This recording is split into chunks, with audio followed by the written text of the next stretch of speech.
Hi, I'm Jez, I'm a film and TV director, and in this video I'm going to distill my 2 decades of experience in the industry into 5 reasons how and why Top Gun Maverick smashed that impossible job of being a sequel better than the original. But before we get to that, we've got to start with some context.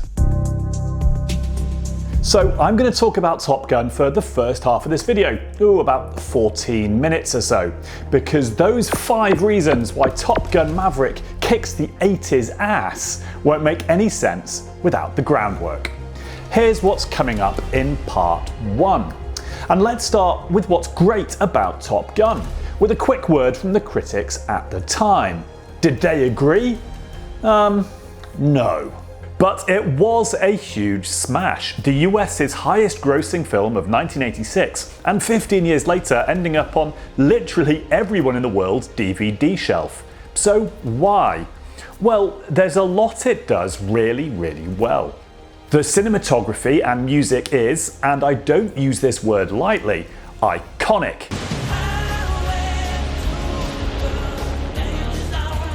Young Tom Cruise is at his charming cruisiest. The aerial action was absolutely incredible at the time. We'd never seen fighter jets shot like this before. And it's really bloody hard, that's why. And I'm going to come back to that a bit later. All told, Tony Scott served us high-octane maximum machismo that perfectly captured the spirit of the 80s. We often talk in the biz about whether something is cinematic or not. Well, Top Gun is practically the definition of cinema. And of course, it gave birth to several all-time lines. Son, your ego is writing checks your body can't cash. I don't know, I'll tell you tomorrow, but it's looking good so far. Well, if you were directly above him, how could you see him? Because I was inverted. Bullshit! That's right. Nice. Man, I am dangerous. I feel the need for speed. You can be my wingman anytime. Bullshit. You can be mine. It's also perhaps the sweatiest, gayest movie I've ever seen. And before you say that's sealed the deal one way or the other, let's go on a quick theory tangent.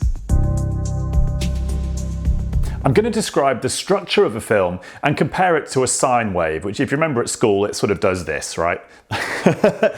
And that's kind of the journey that we go on when we're watching a film. So first of all, let's split the movie up into 4 quarters. So here's the start, here's the end. The first quarter of the movie is the first act, generally speaking. The middle half, from 1/4 to 3/4, is the second act, so twice as long. And then the third act is the last quarter of the movie. Now, in terms of the journey we go on, we start at the beginning and then somewhere in the first act, about half of the way through it, usually, we'll get the inciting incident or catalyst moment. This is the event that sets our story off into action. And this will frequently be either the best thing that could happen to our protagonist or the worst. So that would either send us up or down at this point. As we work our way through then into the second act, we often find there's another peak or trough at the midpoint, which is a kind of a false success or false defeat beat.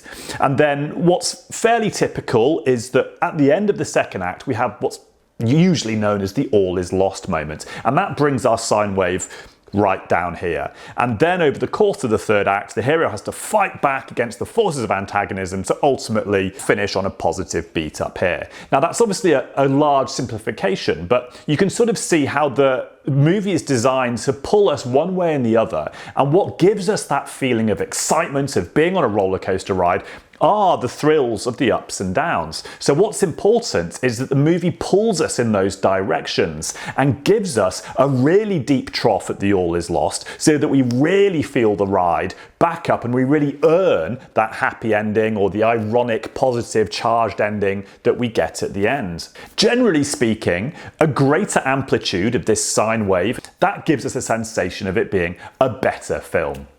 And unfortunately, Top Gun doesn't work its third act hard enough to create enough amplitude. The first half of the film, over here for Top Gun, is pretty good, but it starts to drift in the second half of Act 2, or the third quarter of the film. Why? Well, it comes down to the stakes set up by the inciting incident all the way back here, which in this film is Maverick being invited to Top Gun. I gotta give you your dream shot. I'm gonna send you up against the best. You two characters are going to Top Gun.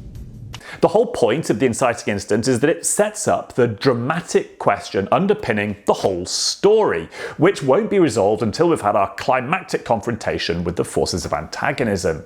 And as the much maligned story guru Robert McKee says, a good inciting incident raises a picture of a scene in your head that has to happen before the movie can be over. So some examples: in Jaws, the sheriff either has to kill or be eaten by the shark. In Back to the Future, we know as soon as Marty gets sent back to 1955 that the movie's not going to be over until he's got back to 1985 again. In any James Bond movie, 007 has to vanquish the villain face to face. So, in Top Gun, what is it? Well, the dramatic question set up by the inciting incident is just, will Maverick either qualify from or win the Top Gun Academy? You screw up just this much, you'll be flying a cargo plane full of rubber dog shit out of Hong Kong. So now, halfway into the movie, he's got the girl, he's doing well in the competition, but beyond the subplot about what happened to Maverick's dad, there's not really a lot at stake. And the action that subsequently drives our second act climax, the all is lost moment, comes about through chance, not fundamentally out of character or choice, which it should. We're in a jet wash. Oh, shit. The jet wash is a chance event that was no one's fault. There was no way Lieutenant Mitchell could either see or avoid the jet wash. And wasn't even previously set up as a risk in the story, so when it happens, it feels a bit like a rug pull. There is some decent story time spent on trying to egg the all is lost from here. Mav kind of loses Charlie, but even his quitting the academy is actually a bit of a fake out, as he never actually does. So we never really draw the bottom for the end of Act 2 as low as we could. Which means we don't feel as much of a ride up back to the peak at the finish. But before you think I'm just hating on the movie, I'm absolutely not. I'm breaking down in story terms where the stark differences are with the sequel. And we have to draw these first to get a good understanding of why Top Gun 2 slaps so hard. So let's just wrap up discussing the third act of Top Gun, which at the time might have been sensational, but now doesn't hold up so much with our perception of thrills and with the level of eye candy we're used to on screen having moved on. So in the third act, there's 5 distilled issues I want to talk about. The first issue is that the authenticity of this world feels a bit of a push. There's no sense of the geopolitical stakes until afterwards, which is mad, as this kind of fighter engagement with what is essentially Russia would have been absolutely huge. I can't get him off my tail. I might be showing my inner nerd here, but I think you'll also find that within visual range or WVR engagements, also known as dogfighting, are actually incredibly rare in the modern era. Almost all engagements are BVR or beyond visual range, and this is what fighters even back in the 70s and 80s were designed for. So the fact that they're all dogfighting, we just kind of have to swallow. But it's an indication, especially if you're a nerd like me, of things not really feeling real. Which is also a consequence of the way they had to shoot the cockpit shots on a soundstage. They simply didn't have the camera technology to mount them in planes back then, even if they were mad enough to want to. Couple of other things I want to mention, let's call them missed opportunities rather than anything else. We've spent a lot of time in the film talking about the fictional MiG-28 and how good it is.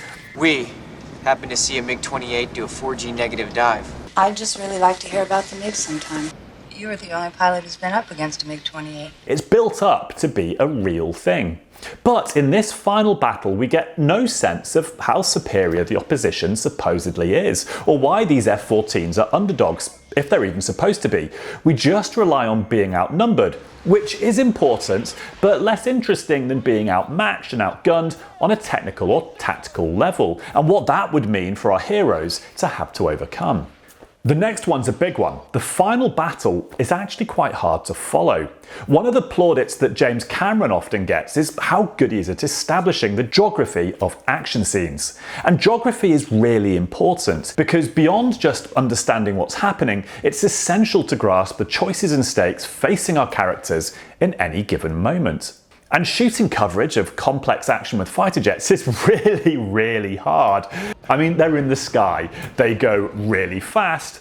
Are they going to do what you need them to do right above your camera? And what happens if they don't, or you're not rolling, or you're out of focus? How do you reset that and go again for take two? Now, I should point out that some of the other action scenes in the film earlier on are actually covered really well. But this final one bumps up against, most likely, the practicalities of time and budget they had to shoot. So what we end up with, unfortunately, is scrappy editing to try and communicate the pace of the action. But we never really know what's going on, or get to establish what the stakes are in any given moment, or just how perilous it is. So, as a modern viewer, you tune out a bit. And another very important reason why that happens: character stakes. One incredibly important beat in any story is our character's final crisis moment, where they have to reach deep inside their true character and find the strength to rise up against the forces of antagonism. In a ground-based action movie, it's the hero at the mercy of the villain moment. You got me. Which the hero has to somehow overcome. So think of John McClane with a gun strapped to his back, intelligence over brute strength. Luke Skywalker turning off his targeting computer, choosing the Force over technology. It's frequently the choice between conscious desire, or the want that the protagonist has pursued for the whole story, versus their unconscious desire, or what they need. There's a huge amount of import in this moment, and it defines the arc of our protagonist. It's usually set right back up in the inciting incident, and the climactic choice scene is the other half of this twin. So when this catalyst moment seems like the best thing that could possibly happen right back here, the climax moment is the hero choosing whether this path really is right for them after all. So finally, let's get to my point. The crisis choice in Top Gun is Maverick getting the yips after a rather unlikely double jet wash moment. It's no good. Get in there, Maverick! It's no good. Narratively, this is shoehorned in there. We've never really established that Mav was a character who was prone to confidence issues. It's literally only 10 minutes earlier in the story that he had them after losing Goose. The real setup for the yips comes in the opening sequence, but that was with Cougar. Come on, buddy, pull up. Pull up, Cougar. And back at the start, fundamentally, there's no real irony when Mav is subsequently called up to Top Gun. You're a hell of an instinctive pilot. But imagine if it wasn't Cougar, but Mav, who was a brilliant pilot but suffered from crippling panic attacks. Suddenly, if he gets called up to Top Gun, there's an implicit irony. Is he going to be able to overcome his inner demons to become the pilot he's capable of being? Obviously, that completely changes his character, and not necessarily improves the film given how core that character of Maverick is. But I would argue, in abstract, narratively it's stronger, gives us a stronger arc, more at stake, and would give us far more to root for in this crisis moment at the end. All of this together means that whilst the ending of Top Gun pretty much works, it doesn't pay off as hard as it could emotionally. The beat that really does have heart is the mutual respect from Iceman, and of course finding some closure in Mav's grief for Goose. So, why have I spent the last 10 minutes ripping a classic movie? Well, because I believe that's exactly what the creative team behind Top Gun Maverick did. They looked at everything that could have been done better in the first film and vowed to absolutely smash it in the sequel. They also brilliantly, and perhaps a little cynically, harvested the first film mercilessly for setups to pay off in the sequel, which is one of the reasons why they get the feeling of nostalgia right, without simply rehashing beats from the original. So, finally, let's talk about Top Gun Maverick, and those 5 reasons it's better than the original. Number 1. Tone and consistency. It feels like a Top Gun movie without simply ripping off the beats from the first film or copying the structure, which so many sequels do. Instead, it pays off setups from the first film that we never even knew were setups at the time. And actually, this is one reason why if you're thinking of revisiting Top Gun Maverick, absolutely 100% watch Top Gun again the night before first. You'll get so much more out of it. Yes, sir. So, what are these setups I'm talking about? Let's start at the beginning. That famous line from the original, I feel the need for speed. well, how do you pay that off 36 years later? By having Maverick as the test pilot for a prototype jet that's aiming for Mach 10. There's an old screenwriting adage which is show, don't tell. Well, this is the show from Mattel back in 1986. What is it? And consistency. It's not just about Mav riding the same Kawasaki he had back in the day, although there's a nice touch that it's not mint when you see it again in the sequel. It's old and tired, which tells us he's been riding it for 36 years. It's about establishing in all the ways that count, this is the same character you know and love. What? How? Well, what do we learn about Maverick in the opening scene of the original? Cougar, we gotta land this thing. We are way low on gas. You understand me? Cougar's in trouble. What are you doing, man? We've got no fuel for this. We're going after Cougar. That he'll disobey orders God damn it, Maverick. and risk his own life when it comes to saving others in his team. You're okay, Cougar. Just stay on my wing. I'll take you all the way in. Yes, he is quite literally a maverick, but an altruistic one, Easy, Cougar. Just a walk in the park, buddy. who will sacrifice himself for others. And this is why we care about him. So how about the opening scene in Top Gun Maverick? Well, the Mach 10 prototype program's being shut down, but Mav's gonna take the plane up anyway. Why? It's not too late to stop, buddy. You know what happens to you if you go through with this. I know what happens to everyone else if I don't. Mwah! And that's why we're still rooting for him. Dark Star, control. You're cleared for takeoff. Alright, sweetheart. This video will be an hour long if I just go through and list every single inadvertent setup that the sequel goes back into so it can pay it off. So I'm just going to add a couple of the more interesting ones. Well, there was the time... Admiral's daughter. What? That Admiral's daughter we keep hearing about in the original, Told me all about the time you went ballistic with Penny Benjamin. well, here she is, living and breathing. Penny? And importantly, predating Charlie, Kelly McGillis's character, in Mav's life. Which means this relationship at some level feels organic rather than tacked on for the sequel.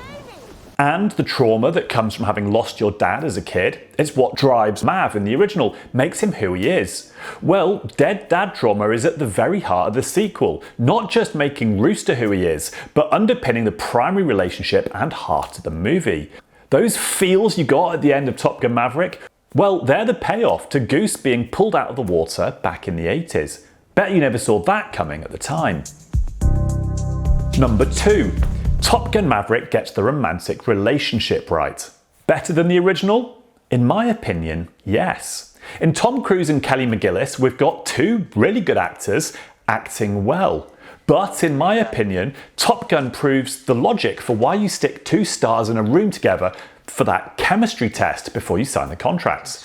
Point a camera at them both, reading the lines or playing a scene, and are there sparks? And I just don't want anyone to know that I've fallen for you. Do you believe they really want each other? In the original Top Gun, not quite. The script is well written and their scenes work, but you don't feel that electricity. It's particularly obvious in the sex scene. Now, Top Gun Maverick is a little different. Mav is now in his late 50s, so you're not going to treat a relationship in the same way. But do you buy it? I think so, yes. Why? Well, firstly, the character has already been set up. She organically feels part of Mav's world and history. Secondly, and for Hollywood this is a big deal, she's age appropriate. Thirdly, we get a much more realistic and powerful version of the sex scene. It's not sex, it's actual intimacy. And finally, yes, there is chemistry. Don't give me that look.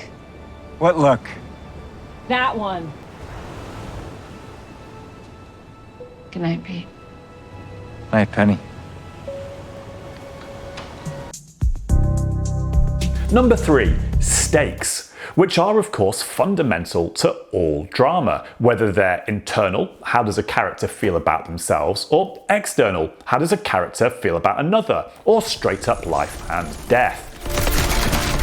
Action movies tend to go for that final category, and you'll often see Marvel films expand it out to the fate of the universe. But therein lies a trap. Do we care about something as abstract as the fate of the universe? Equally, you can't just point a gun at a character and expect us to care. You have to earn it, and that's what Top Gun Maverick does so well. Yes, it does get a head start by virtue of our affection for these characters from the first film, but boy does it work hard to double up and compound those stakes. What's more, the stakes aren't added as an afterthought, they're baked into the structure. Let's take a look at the inciting incident of Top Gun. Young ballsy pilot gets invited to an elite training school. What's the dramatic question? Well, will he win or graduate? Good luck, gentlemen. Now let's look at Top Gun Maverick. The inciting incident is a multi-pronged attack. First off, we've got an upgrade on the original. This is a mission that's deadly. No, someone's not coming back from this. So right up front, we've got the life-death thing, which isn't really on the cards for ages in the original. Well, you survive that. It's a dogfight all the way home. Then boom, personal stakes. This will be your last post, Captain. You fly for Top Gun, or you don't fly for the Navy ever again. He either takes this mission or he never flies again, which we know is absolutely fundamental to Mav's identity. Then smash! Bradley Bradshaw. I understand he used to fly with his old man. He has to teach and potentially select Goose's son, who likely still thinks Mav's responsible for his dad's death. Bad enough, but Mav hasn't let himself off the hook for this, so he has to face his guilt and grief once more. Sir. This triple whammy sets up stakes in multiple dimensions, and implicitly and subconsciously, we know that each one of these challenges has to be faced and conquered before the movie can end. And does Top Gun Maverick then sit back on its structural laurels? Absolutely not. It relentlessly ups the stakes in each of these three dimensions. I could make a 20-minute video just on how the outstanding screenplay does this alone. Let me know in the comments if you'd like to see that, by the way. But we must move on. 4. The third act. So, the final quarter of the movie, in which thousands of years of storytelling convention dictates our hero fights back from his or her all-is-lost moment against the forces of antagonism. It's possibly the weakest part of the original film, for the reasons discussed earlier. And so I think the creative team behind the sequel sat down and brainstormed the following questions, and somehow they managed to smash it on both counts. The third act starts with Mav doing what Mav does best. Who the hell is that? Defying authority to save the people on his team. I don't see an event scheduled for you, sir. Well, I'm going anyway. Nice. He steals an F-18 to try and do what none of his Top Gun pilots could do. Time to target, 2 minutes, 15 seconds. 2:15, that's impossible. Fly the canyon so fast that you can reach the target without subsequently being shot down. And also to prove on this mission the most important thing is coming home. Damn. And from there it just builds the stakes and builds the action. Once the final mission is go, it just doesn't let up. No turning back now. Can Rooster fly the canyon fast enough? Can they make the impossible inverted dive and climb out? Can they evade an almost impossible number of surface-to-air missiles? Radar warning! And then the third act stretches belief a little, but for all the right reasons. Because one thing that we absolutely want to see in a Top Gun movie is Mav back in an F-14. It's been a minute, huh, Mav? And we pay off setups from 36 years earlier on the way there. You told me not to think! If you're watching this, then you've seen the movie, or you bloody should have, so I'm not going to describe it all beat by beat. But the writing in this third act is a masterclass of marrying character with action, and relentlessly upping the external stakes by doubling and tripling the underdog status. Here they come. As well as the emotional stakes. How's it going to affect Mav's flying if he's got Goose's son in the back seat, for example? Finally, on the action front, it's not just that visual clarity of stakes that works in the sequel. It's every moment before this that means we really care when it happens. And speaking of making us care, We'll talk. number 5, heart. I have no shame at all in saying that I've seen the film 3 times, and each and every time it's made me cry.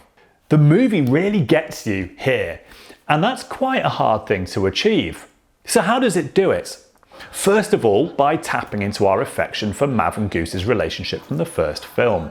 Most of us saw the original years or decades ago, and by tapping into the tragedy that was Goose's death, the film also connects us with our own emotions, if you're my kind of age, then from childhood. And when you reach back into emotions that you had when you were a kid, it's really, really powerful. You gotta let him go, sir. And then the film doubles down by giving us the relationship with Rooster. And if I don't send him, he'll never forgive me. Which inherits a bunch of that emotional weight. Don't underestimate the power of a moustache. And Mav's relationship with Rooster is fundamentally built upon the tension of what went down 30 years earlier. Something we're invested in deep down too. That's the obvious stuff, but the movie also works in some other profound themes. Age, the inevitability that comes with it. It's been an honor, Captain. The passing of the mantle to the younger generation, the melancholy associated with facing up to the end of your line, and fatherhood, how a man who lost his own father strives to be a better father figure to Rooster, but fails and fails again. How are we going to feel if he can put right those mistakes? Can he make his adoptive son proud? Finally, reconciliation, peace, and acceptance. Top Gun Maverick isn't just about F-18s flying around and doing cool shit while Tom Cruise rides a motorbike fast without a helmet. It's actually about really profound human themes and relationships, and this is why the movie smashed it at the box office, and fundamentally why I think it's significantly better than the original, and one of the best action movies of recent times. You exceed this altitude, radar will spot you, and you're dead. The screenplay is a Swiss watch that's been designed exceptionally well to generate emotion, and not just give us exciting things to look at. What did you think of the film? Did you agree with my analysis or not? Tell me in the comments. And if you want to see more of this kind of movie or TV breakdown, perhaps like and subscribe, because this is just the beginning and I'm going to be making much more of it. Right, finally I thought I would address the elephant in the room. I didn't want to bore you at the start with talking about who the hell I am, but perhaps you care, because why do I have any right to talk about this stuff? Over the course of my career, I've worked as a camera op, editor, and even stuntman, but mostly as a writer, director, and producer. Hundreds of short-form commercial projects, but also the TV and film projects you can see on IMDb. You may already be familiar with my movie AfterDeath if you've subscribed to this channel. If not, go check it out, if you like smart philosophical horror. The IMDb rating, I'd argue, is a touch harsh and doesn't reflect what the critics said on release, but why not go make up your own mind? It's on Amazon Prime in the US and available on most VOD services in the UK and beyond. So that's it for now. I hope you feel like you got some valuable insight into the wonderful world of movie making. Next up, I'm going to be talking about The Last of Us, Mandalorian, and Everything Everywhere All at Once. If you'd like to add anything to that list, drop it in the comments. Till next time.